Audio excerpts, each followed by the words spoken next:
आज जहां रात के आसमान में हम टूटते हुए सितारों को देखकर अक्सर एक विश मांगते हैं और आशा करते हैं कि हमारी वो इच्छा शायद पूरी हो जाएगी, लेकिन हमारे मानवीय इतिहास में एक ऐसा समय भी था जब इन टूटते हुए सितारों को एक श्राप ही माना जाता था। इन्हें आने वाली किसी बुरी आपदा जैसे बड़े बड़े तूफानों, किसी भयंकर आग और किसी बड़ी बीमारी का पैगाम बताया जाता था। इन्हें टूटे हुए सितारों या कहे तो उल्काओं में से एक ऐसा भी था जिसे जब जब देखा गया तब तब कुछ न कुछ बहुत बुरा ही हुआ, जिस वजह से लोगों ने इसे श्रापित आग का गोला भी कहा।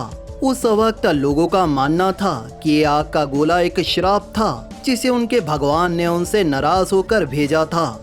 इस खास आग के गोले या कहे तो उल्का के सबसे पुराने लिखित प्रमाण यानी रिकॉर्ड्स हमें आज से तकरीबन 468 से 466 बीसी पुराने यानी तकरीबन 2500 साल पुराने एंशिएंट ग्रीस के दस्तावेजों में देखने को मिलते हैं, जो उस समय पूरे आसमान में छा गया था।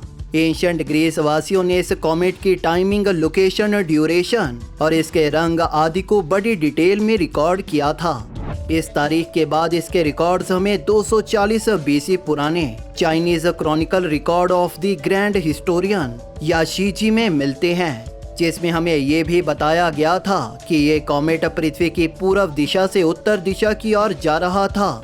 इन दोनों रिकॉर्ड्स के अलावा हमें इसके बारे में 164 बीसी पुराने 2 बचे बेबीलोनियन टैबलेट्स में भी जानने को मिलता है।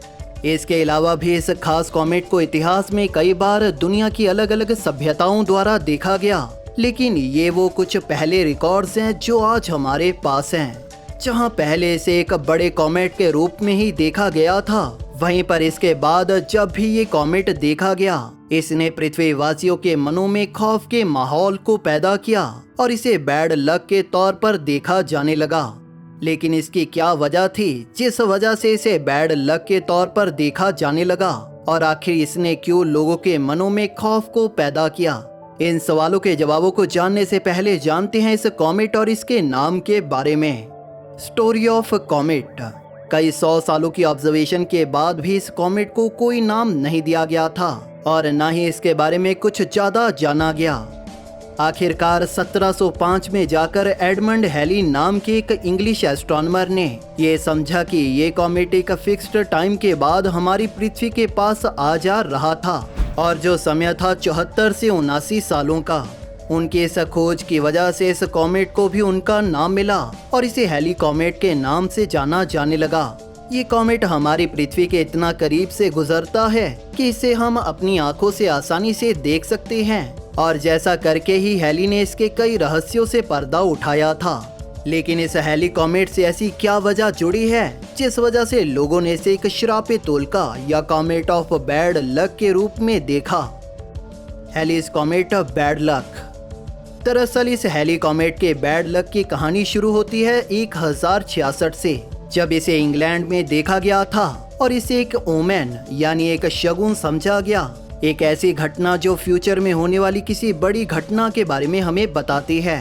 इस हैली कॉमेट के आने वाले साल में ही इंग्लैंड के राजा हैरोल्ड II हेस्टिंग की लड़ाई में चल बसे और विलियम ने इंग्लैंड को जीतते हुए यहाँ पर ताज संभाला। उस साल हैली कॉमेट पृथ्वी के 0.10 AU तक करीब आ गया था, जिस वजह से इसका आकार वीनस ग्रह से भी 4 गुना बड़ा दिखाई दे रहा था, और इसके पूंछ के लाल और नारंगी रंग को देखकर कई लोगों ने इसे एक बैड लक का साइन माना, जिसके कारण उनके राजा चल बसे थे। इसके बाद इसके 1145 में आने पर इसे मॉन्क एडविन ने रिकॉर्ड किया। इस बार इसके आने से ज्यादा कुछ नहीं हुआ और न ही इसके बारे में ज्यादा कुछ लिखा गया। 1222 में इसके आने ने चंगेज खान को यूरोप पर फतेह करने के लिए प्रेरित किया। 1301 में इसे इस नाम के एक आर्टिस्ट ने देखा जिन्होंने इसे आग के रंग का कॉमेट बताया।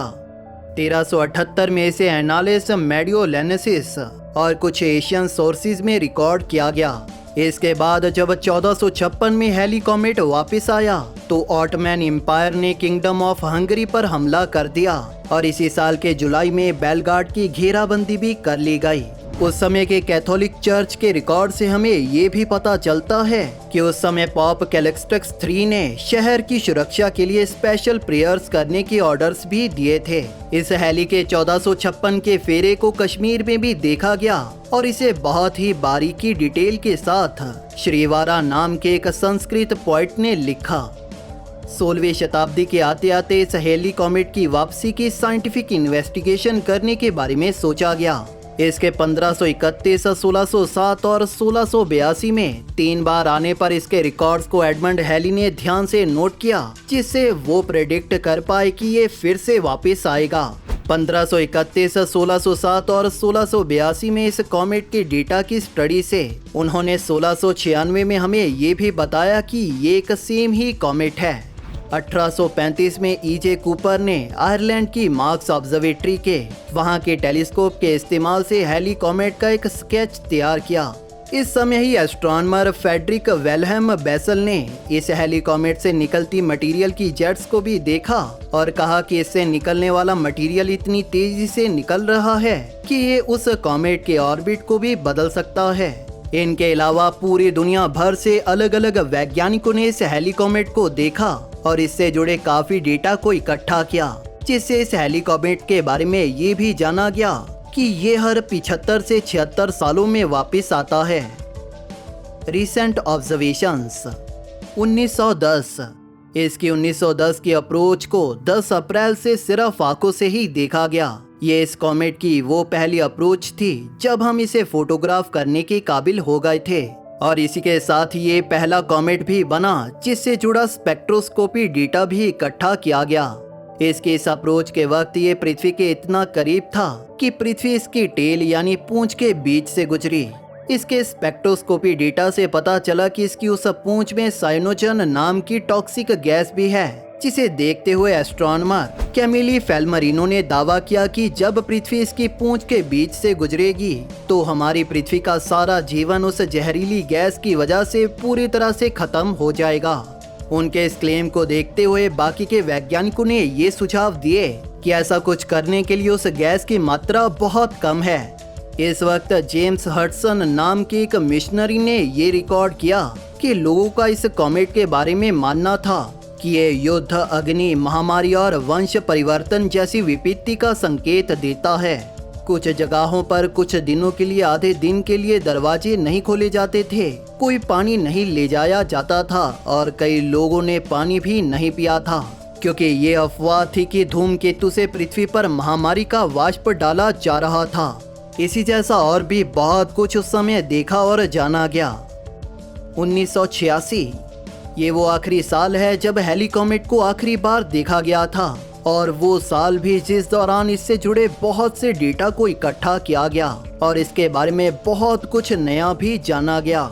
इसकी इस अप्रोच के दौरान इस कॉमेट को पृथ्वी की अलग अलग जगहों से और इसी के साथ कुछ सोवियत, यूरोपियन और जापानीज प्रोब द्वारा स्पेस में फोटोग्राफ और इससे जुड़े डेटा को इकट्ठा किया गया।